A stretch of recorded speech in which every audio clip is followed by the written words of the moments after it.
지금 거의 반쯤 정신이 나간 상태라 글이 두서가 없어도 양해 부탁드립니다. 남편과 2년 반 연애 후 결혼. 현재 결혼생활 2년 조금 모자랍니다. 결혼 전부터 남편이 식당을 운영했고 제가 많이 일을 했습니다. 생활비 명목으로 월 100만 원씩 받고 일했고 가게 매출을 많이 올리는데 큰 기여를 했습니다. 매출이 많이 올랐지만 제가 남편한테 난 고정 월 100만 원만 받겠다. 대신 오빠가 알아서 돈을 잘 모아서 결혼할 때 혼수 비용으로 써라 했고 동의하고 결혼해서 저는 따로 결혼할 때 비용이 안 들어갔습니다. 결혼 후에도 생활비 100씩 받았고 가게가 바쁘면 많이, 한가하면 안 나갔습니다. 남편은 신혼 초부터 현재까지 꾸준하게 늘 술 마시고 새벽 또는 아침에 들어왔고 거의 결혼 생활 1년째까지는 수없이 술 문제로 싸웠지만 그 후엔 제가 저 인간 포기하고 사느라 남편은 신나서 아주 편하게 술 마시고 늦게 들어오고 또는 가끔씩 외박도 했습니다. 그러다 보니 저는 가게 일도 봐주기 싫고 저는 외로움을 잡고 컴퓨터 게임으로 달랬고 그렇게 서로 할 말만 하고 마는 사이가 되었고 남편은 자꾸 가게에 신경을 안 쓰는 저를 원망했습니다. 그러다가 얼마 전 가게를 확장 이전했습니다. 확장 이전할 때 주류 회사에서 대출을 받느라 저는 연대보증을 서게 되었고 가게 오픈하고 이틀 일하고 하루 쉬고 그 다음날 남편의 외도 사실을 알았습니다. 현재 외도의 증거는 당일날 둘이 여러 번 껴안고 키스하는 동영상이고 상간녀는 저랑도 아는 사이입니다. 남편에게 소송 가고 뭐 하면 서로 머리만 아프니 나 위자료 주고 좋게 합의혼하자 의사를 밝혔지만 위자료를 왜 줘야 하나 법대로 하고 싶으면 해라 네 마음대로 한번 해봐라란 식의 이런 비아냥만 돌아왔습니다. 남편이 금액 치를 일이 있어서 5만원권으로 1000만원어치 동문치를 집에 놔뒀었는데 제가 현재 그 돈을 인질 삼아 숨겨놓고 연대 보증인을 취소하던 다른 사람으로 변경해라 그럼 돌려주겠다 하고 있는 상태입니다. 참고로 보증선 대출 금액은 2천만원이고 20개월 상환입니다. 보증인에서 저를 빼주면 그 1000만원은 돌려줄 생각입니다. 문제는 제가 매달 생활비를 받아 쓰다 보니 모은 돈도 없고 500 가까이 하는 이혼 변호사 선임 비용이 부담인데 좋은 방법이 있을까요? 상간녀한테도 손해배상 청구를 같이 할 생각입니다. 돈을 당장 구할 데도 없고 배신감과 치욕 때문에 머리가 하얘진 상태라 뭘 어떻게 시작하고 진행해야 될지 감이 안 잡힙니다. 남편이 저를 맞고서 할 듯한데 사유가 가게 일 잘 안 한 것, 자기 밥도 잘 안 차려준 것 등의 이유인데 남편놈이 집에 있어야 밥을 차려주죠. 그런데 저런 이유가 맞고서 할 만한 이유인지도 궁금합니다. 그리고 남편이나 상간녀한테 위자료는 얼마씩 받아낼 수 있을까요? 제 나이 33살에 배신당하고 이혼녀 딱지 생길 마당이라 너무 억울하고 미치겠습니다. 불행 중 다행히 아이는 내년 계획했어서 아직 없습니다. 전 앞으로 어떻게 해야 할까요? 부디 조언 부탁드립니다. 정신없는 글 읽어주셔서 감사합니다. 오늘 이야기해 볼 사연은 이러한 내용입니다.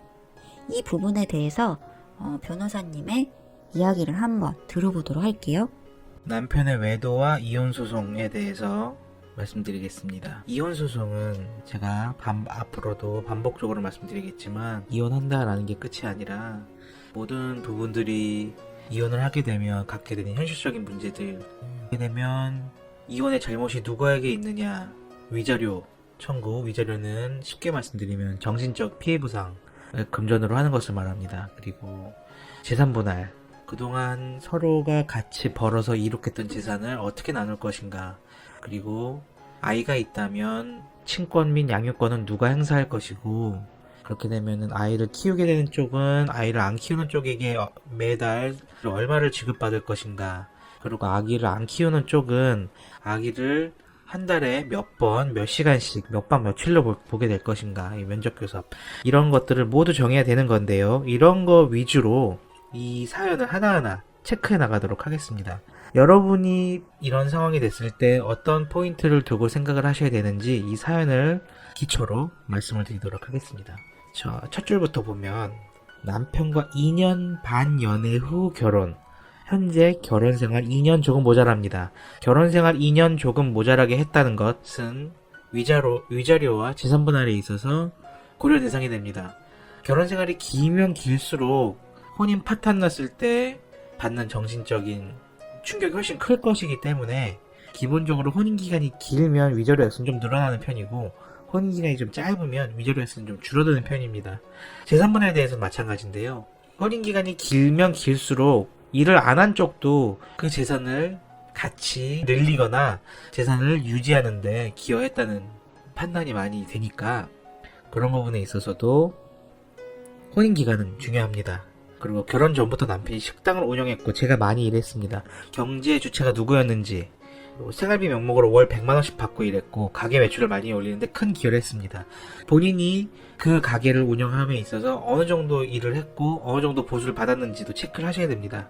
남편은 신혼 초부터 현재까지 꾸준하게 늘 술 마시고 새벽 또는 아침에 들어왔고 거의 결혼생활 1년까지는 수없이 술 문제로 싸웠지만 그 후엔 포기하고 사느라 아주 편하게 술 마시고 늦게 들어오고 가끔 외박도 했습니다. 이 부분은 이혼 사유 중에 하나가 될 수도 있는 부분인데요.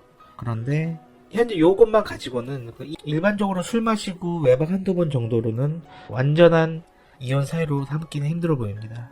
그 다음을 보면 가장 중요한 게 나오죠. 현재 외도의 증거는 당일날 둘이 여러 번 껴안고 키스하는 동영상이고 상간녀는 저랑도 아는 사이입니다. 외도의 증거가 존재한다는 것이고 외도의 증거를 본인이 갖고 있다면 이거는 거의 100%의 이혼 사유가 되고요. 상대방에게 위자료 청구를 할 수 있습니다. 또한 상간녀에게도 위자료 청구를 할 수 있다는 건 요즘에 많은 분들이 거의 상식처럼 알게 되신 사실이죠. 남편은 위자료를 왜 줘야 되냐, 법대로 하고 싶으면 해라, 네 맘대로 한번 해봐라 라는 식의 비아냥만 돌아왔습니다 라는 것에 대해서 이 부분은 잘라서 말씀드리면 남편에게 위자료 청구할 수 있고 법대로 하고 싶으면 해라, 그 법대로 하시면 됩니다. 다만 확실한 증거가 있어야 될 것이고 남편이 이렇게까지 나온다면 이 재산분할의 문제인데 연대보증을 섰다는 거는 남편이 빚을 섰는데 남편이 빚을 못 갚으면 내가 갚겠다라고 쓰는 게 보통 연대보증인데 연대보증을 취소하든지 다음 사람을 변경해라 그럼 돌려주겠다 하고 있는 상태인데 이 연대보증은 현재로서는 남편이 어떤 조치를 취해주지 않는 한 돌릴 수 없는 상황으로 보입니다.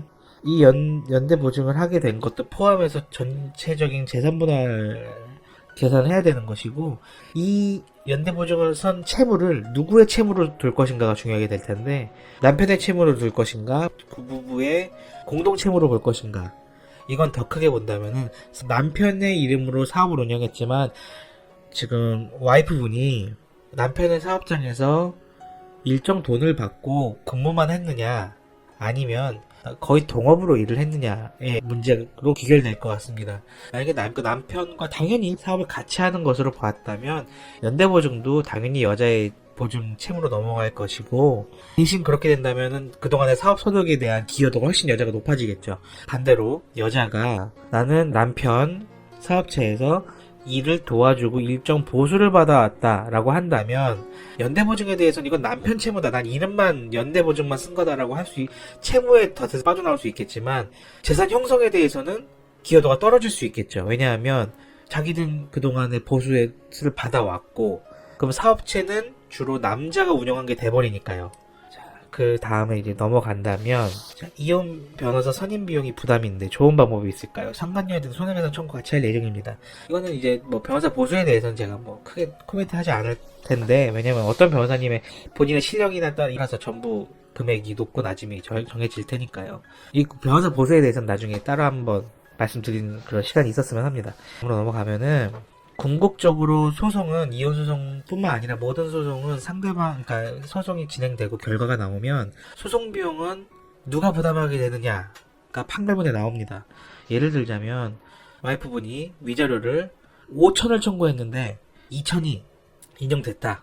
법원에서 2천 인정했다. 그러면은 어떻게 본다면은 당연히 와이프분이 2천을 승소했다라고 볼 수도 있겠지만 이거는 전체적인 틀에서 보면은 청구 금액이 5천이었는데 2천만 승소했다. 그럼 이것만 단순하게 본다면 소송 비용의 60%는 와이프분이 물게 될 수도 있습니다. 그렇기 때문에 소송 중간에라도 본인이 100% 승소할 수 있는 금액으로 청구 취지를 좀 조정하는 게 필요한데 이건 좀 어려운 말이고 쉽게 말씀드리면 내가 청구하는 금액 전부 이겨야 상대방에게 변호사 비용이며 소송에 들어갔던 비용들을 모두 청구할 수 있다는 말입니다. 상간녀에 대한 손해배상도 마찬가지인데요.